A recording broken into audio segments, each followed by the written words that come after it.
नमस्कार दोस्तों, आज हम इस वीडियो में कुछ क्वेश्चन करेंगे जो गेट और नेट में पूछे जाते हैं on the shortest path algorithm में। तो चलिए चलते हैं क्वेश्चन में और पूछते हैं, सॉल्व करते हैं उनको क्वेश्चंस को। सबसे पहले बात करें question, Dijkstra algorithm work correctly with, हमेशा ये पॉजिटिव वेट के साथ वर्क करता है। अगर all edges weight are non negative तो ये अच्छी तरह परफॉर्म करेगा। Which algorithm detect negative weight cycle? Bellman Ford algorithm जो होता है वो नेगेटिव वेट के साथ डील भी करता है और नेगेटिव वेट साइकिल भी कैलकुलेट करता है। Sum of all weights equal to is negative, then we create a negative weight cycle.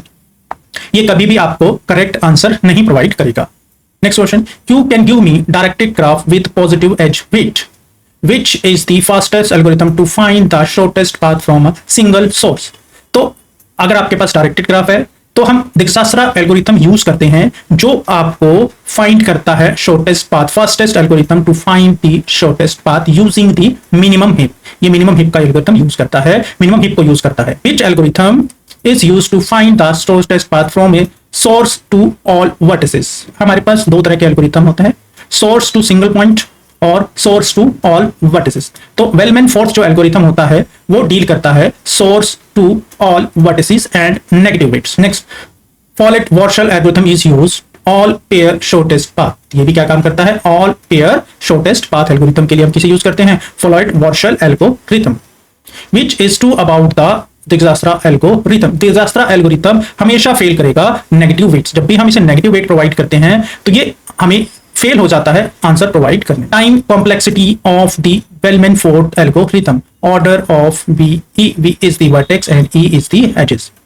Which algorithm work in presence of negative edge and detect the cycle? Bellman fourth algorithm is used to detect the negative cycles and work with negative weight. Dijkstra algorithm takes how much time using the priority queue? अगर आप priority की use कर रहे हैं तो आपके पास order of V plus E into log V, अगर विथ मिनिमम हिप, अगर यूजिंग करते हैं मिनिमम हिप के साथ तो आप इसके साथ कर सकते हैं। ग्रीडी बिकॉज दिक्जास्ट्रा एल्गोरिथम को हम ग्रीडी एल्गोरिथम कहते हैं because it choose the minimum weight path at each step. हर एक स्टेप पे ये मिनिमम वेट यूज करता है तो जिसकी वजह से हम इसे ग्रीडी एल्गोरिथम यूज कहते हैं। Next question, a graph has 5 vertices and edge, weight positive, find the shortest path between A to E। किस एल्गोरिथम को आप यूज करेंगे? तो हम यूज करेंगे Dijkstra algorithm from a Bellman Ford algorithm. Why we are allowed to relax edge V minus 1 times any shortest path can contain at most V minus 1 edges in a graph of V vertices। तो अगर किसी पे shortest path calculate करना है तो हम उसे क्या यूज करेंगे? V minus 1 edges को लेते हैं in graph of V vertices। Which algorithm run in order of B cube? Floyd Warshall algorithm की जो कॉम्प्लेक्सिटी होती है टाइम, वो हमारे पास ऑर्डर ऑफ V क्यूब होती है। A star algorithm, what is the purpose of heuristic function? हमारे पास to estimate the cost from the current node to the goal node. Current node से जो गोल नोड तक जाते हैं वो हमें कॉस्ट को एस्टिमेट करके बताता है कि हमारे पास उसकी कॉस्ट, एस्टिमेटेड कॉस्ट हमारे पास क्या होगी। वो एस्टिमेशन का जो कॉस्ट होता है वो हमें ये बताता है heuristic function. Next, which algorithm is dynamic programming solution? जो फॉलोइड-वॉर्शल एल्गोरिथम होता है उसके अंदर हम डायनेमिक प्रोग्रामिंग यूज करते हैं। Next question, if a graph has negative weight cycle, what Dijkstra algorithm to do? ये अगर नेगेटिव साइकिल वहां पे एग्जिस्ट करेगी तो ये फेल हो जाएगा गिविंग दी करेक्ट आंसर, तो हमें ये करेक्ट आंसर कभी नहीं देगा। What the shortest path length in a graph with negative weights but not cycle? अगर बेलमैन फोर्थ एल्गोरिथम यूज करेंगे तो ये आपको करेक्ट आंसर देगा। Which of the following give the incorrect result for graph with negative weight? Dijkstra algorithm हमेशा fail हो जाएगा negative weights के साथ। Weighted undirected graph with 6 vertices is given, find the shortest path from vertex A to F। अगर आपके पास undirected graph है, weighted undirected graph है, पॉजिटिव है, तो आप दिक्जास्ट्रा एल्गोरिथम यूज कर सकते हैं। Which is a non advantage of Dijkstra algorithm? तो अगर हम इसके एडवांटेज की बात करें कि एडवांटेज क्या है, वर्क विद नेगेटिव वेट। तो जो इसके नॉट एन एडवांटेज की बात करें तो क्या है, वो नेगेटिव वेट के साथ वर्क नहीं करता। सिंपल टू इंप्लीमेंटेशन होता है, ग्रीडी मेथड होता है, एफिशिएंट विद मिनिमम हिप होता है, but work with negative weight कभी नहीं करता। What is the shortest path from A to D in the following graph? अब ग्राफ में आपके पास पाथ गिवन है, A टू B जो वेट है 2, B टू C वेट है 3, C to A, C to D weight है 1 और A टू D वेट है हमारे पास 4। हमने फाइंड क्या करना है? A टू D डायरेक्ट ही दिया हुआ है 4 वेट है। अगर कोई अदर पाथ यूज करते हो A to C, C to B और C टू D तो हमारे पास 6 आता है, टोटल क्या आता है हमारे पास 6 आता है, तो पहली शॉर्टेस्ट पाथ 4 है, तो हमारे पास A to D direct answer है। Which algorithm should be used for graph with negative weight edges? Bellman-Ford algorithm is used for negative weight. What is the time complexity of Dijkstra algorithm using the binary heap? अगर binary heap के साथ बात कर रहे हैं तो हमारे पास order of b plus e into log of v होगा with minimum heap.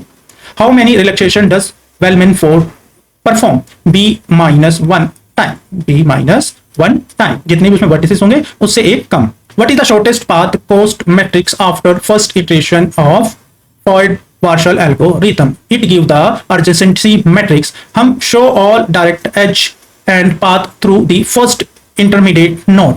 अगर k is equal to 1 है तो 1 फर्स्ट से हम यूज करेंगे। मान लीजिए 1 है तो 1 से a है तो a से हम यूज करेंगे। Can Dijkstra algorithm work on negative weight? No, Dijkstra algorithm कभी भी नेगेटिव वेट्स पे वर्क नहीं करेगा। What is the space complexity of Floyd Warshall algorithm? इसकी ऑर्डर ऑफ v स्क्वायर, क्योंकि हमें इसमें स्पेस की रिक्वायरमेंट चाहिए होती है। How to detect negative weight cycle using Bellman Ford algorithm?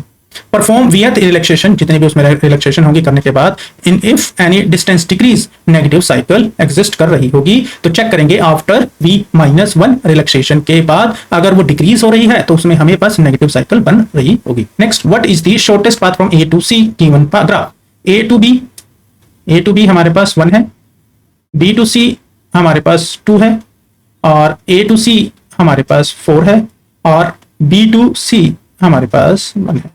तो जो A to B फाइंड करना है, A to C फाइंड करना है, तो A to B, A से B, B से C, तो A से B 1 + 2 = 3। तो जो हमारे पास आंसर क्या हो जाएगा, 1 + 2 3 हो जाएगा, मगर ये 3 हो गया। नेक्स्ट, अगर A to C है, A to C 4 है, अगर हमारे पास यहाँ पर B to C 1 भी है तो अब हमारे पास क्या पाथ हो जाएगा, 1 + 1 क्या हो जाएगा, 2 पाथ हो जाएगा। तो हम इस शॉर्टेस्ट वाले को यूज करेंगे, तो 2 is the correct answer. Which data structure gives best time for Dijkstra algorithm? Fibonacci heap. जब हम फिबोनाची हीप यूज करते हैं तो जो उसकी कॉम्प्लेक्सिटी होती है वो क्या होती है, e + v log v। तो फिबोनाची जो हीप होती है उसके साथ हम best time for Dijkstra algorithm के लिए हम फाइंड करते हैं। Applying Dijkstra algorithm to find the shortest path from A। अब हमें ग्राफ विद वेट्स दिया, स्टेप बाय स्टेप हम रिलैक्सेशन प्रोसेस करते हैं और लास्ट में जाकर हम फाइनल डिस्टेंस एरे प्राप्त करते हैं, गेट करते हैं, जिसके थ्रू हम उसमें फाइनल डिस्टेंस फाइंड करते हैं।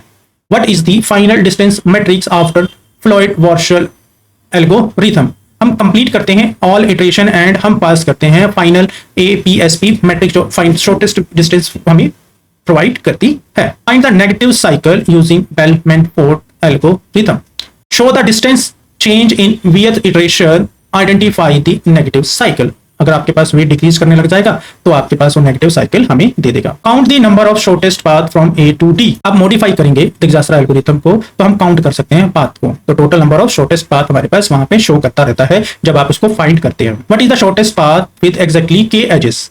तो डायनेमिक प्रोग्रामिंग अगर अप्रोच को यूज करते हैं तो dp/k जो हमारे पास टारगेट होगा वो हमारे पास शॉर्टेस्ट पाथ एल्गोरिथम फाइंड करता है डायनेमिक एल्गोरिथम में, तो हमें वो शॉर्टेस्ट पाथ एल्गोरिथम प्रोवाइड करता है, शॉर्टेस्ट पाथ हमें प्रोवाइड कर देता है बाय यूजिंग डायनेमिक प्रोग्रामिंग। ये आपके पास जो 20 क्वेश्चन थे नेट के और 15 क्वेश्चन थे जो गेट के अंदर आए थे, तकरीबन रिपीट है, मगर ये आपके पास जो क्वेश्चन थे जो लास्ट 10 ईयर में आपके पास आए थे। अगर मेरी वीडियो आपको किसी काम की लगी तो मेरे चैनल को सब्सक्राइब और वीडियो को लाइक करना ना भूलें। थैंक यू दोस्तों, मिलते हैं अगली वीडियो में।